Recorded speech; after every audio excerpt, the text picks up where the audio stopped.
What is up, YouTube's Mountain Man Magic, and we have our Creators Season 3, Challenge 3, but this one's fairly open to interpretation. It's, who is my favorite MTG artist? And there's like, way more than 10, so this is going to be hard for me to figure out.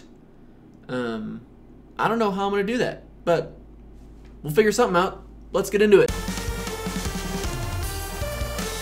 Man, there is no way I can just say, here's my favorite artist in Magic. There's too many amazing cards, too many iconic artworks that when I see them, I just get this wave of nostalgia. And the artwork is what connects me to the game as much as anything. There's just such an amazing history, and you can see the game's development and progress through the artwork. So to say, here's my one favorite artist is just, that's going to be a really long video. I would be shouting out artists until the sun explodes. So the only way I'm getting through this challenge is if I narrow my scope and focus on one set, and that's going to be pretty tough. But I think I'm just going to focus it on the most recent set, and that is Guilds of Ravnica. Believe it or not, if you go through all the Guilds of Ravnica cards, you will find 106 different artist names, which is, wow, that is a lot of artists for just one set. So for this video, I want to dive into Guilds of Ravnica and just figure out what artist I feel best captures the themes or the feeling of the set. And I think the best place to start for this criteria of looking at the art and really just trying to get a feel for the set is back in the spring announcement where the senior art director for Guilds of Ravnica, Don Murin, gave us a sneak peek of what to expect. We were very cognizant of the familiarity that the fans have with the setting because it's been around for a while. And so we felt it was very important to deliver on those expectations. But at the same time, we wanted to make sure that we were also giving you something new and exciting.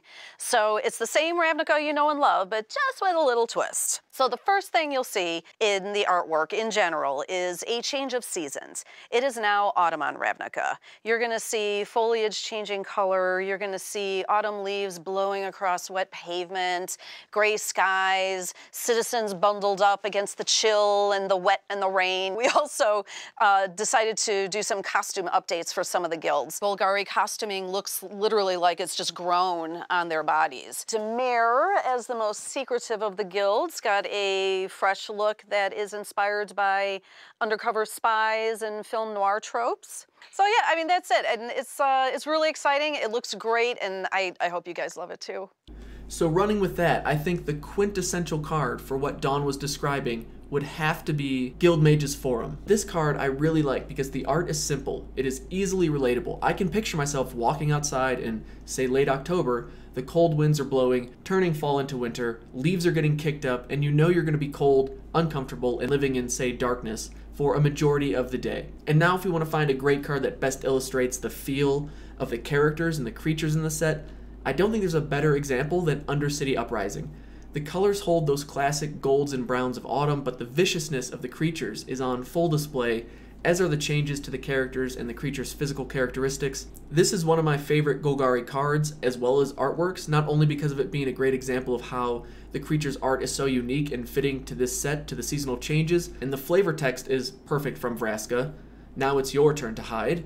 What I also like about Golgari are the insect creatures, and how you constantly see these artworks of the creatures collecting and stealing and kind of pilfering all of these collectibles, and they're hiding them underground, and basically all of these forgotten treasures are being hoarded by the horde, as it were.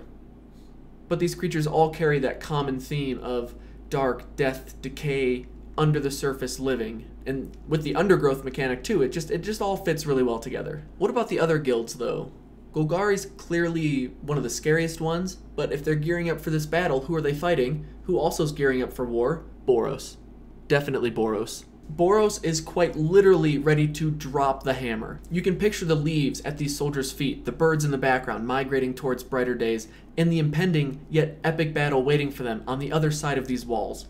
Boros has a very bold look to their cards. They are showing strength, power, unity in a majority of them. I'll also mention that their locket is probably my favorite. There's a locket for each guild in this set, and they are great examples of how unique each guild is represented in the artwork.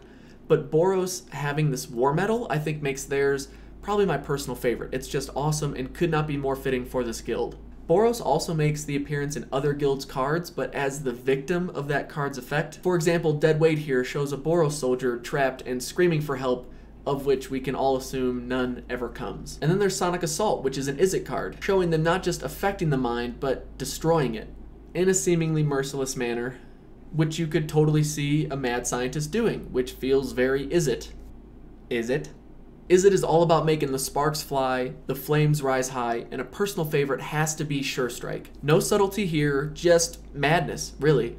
Throughout this set, there's a lot of focus on the mental impact this guild has, which is very fitting for cards in the red and blue colors with regards to gameplay.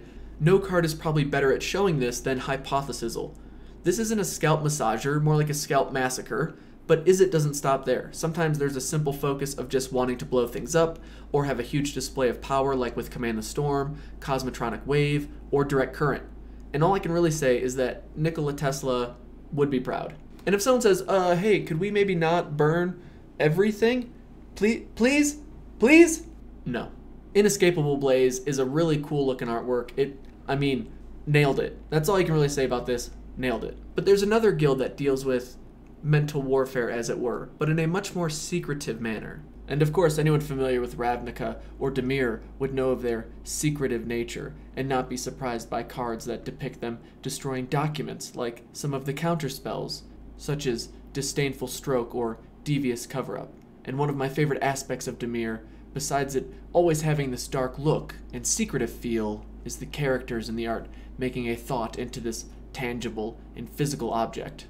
It also kind of makes sense. Oh, it's so bright. But it also makes sense with their mechanic too, right? Like, surveilling is going into the unknown, seeing what you want, and then discarding it to the graveyard, or keeping it right there where you found it. And I think that's really cool how the art and the mechanics seem to mesh well in this set as well. And of course there's a guild that kind of balances out the darkness of Dimir, and that's the brightness in Selesnya. Here we find the most apparent examples of the colors changing, of us really getting into that autumn time, and what appears to be the last remnants of sunshine getting to Ravnica before the darkness really does overtake the land. And it gives me a little bit of nostalgia. I'm getting flashbacks to watching that first Lord of the Rings, the Fellowship of the Ring, where they're in Rivendell and they're getting ready to set out, feeling kind of stoic, ready for battle.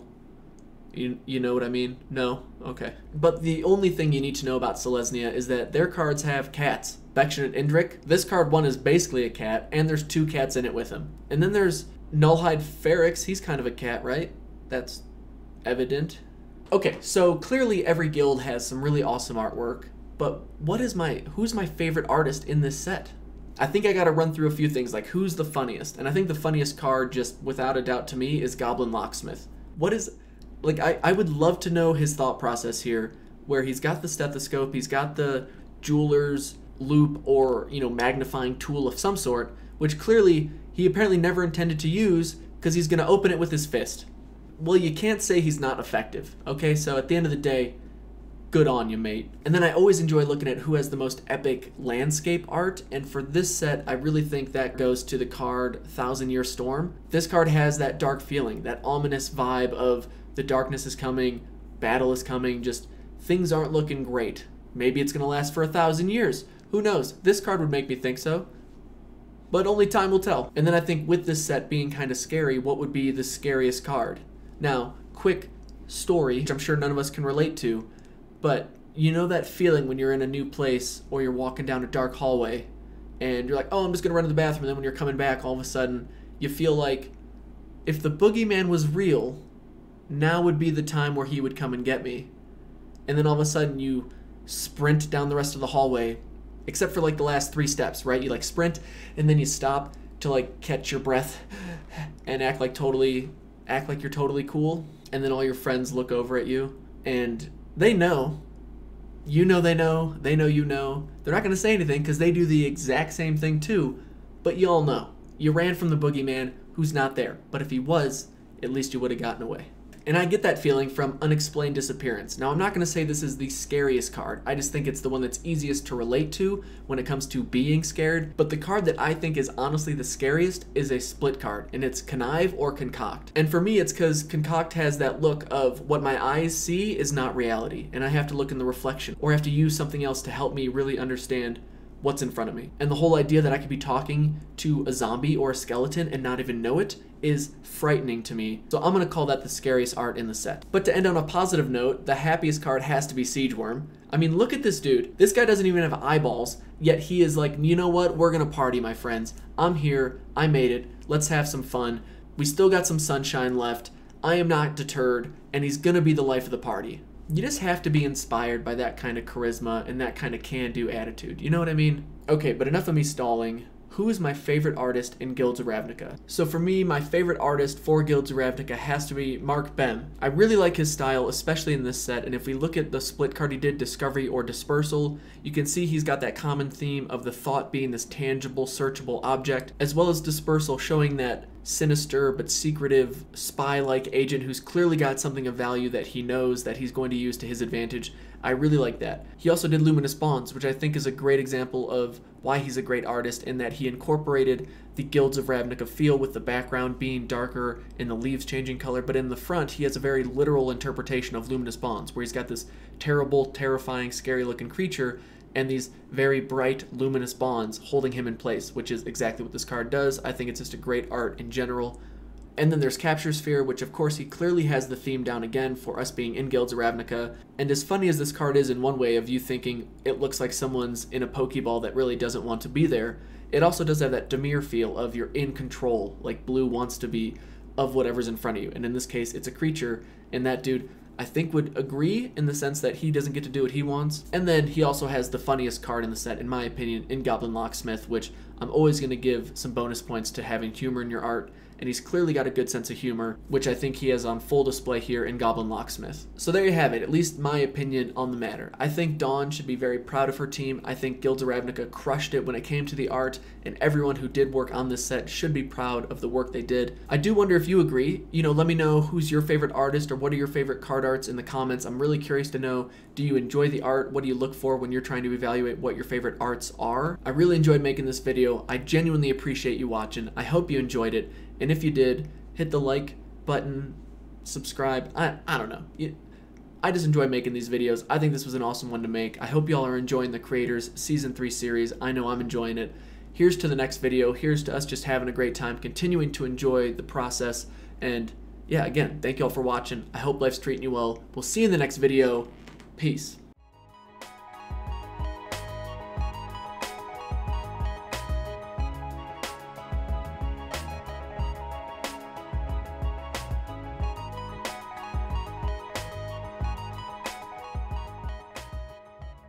Wait. Hold on. I think I missed something. Let's look at Notion Rain. What's going on? Enhance? Enhance? Enhance? Oh.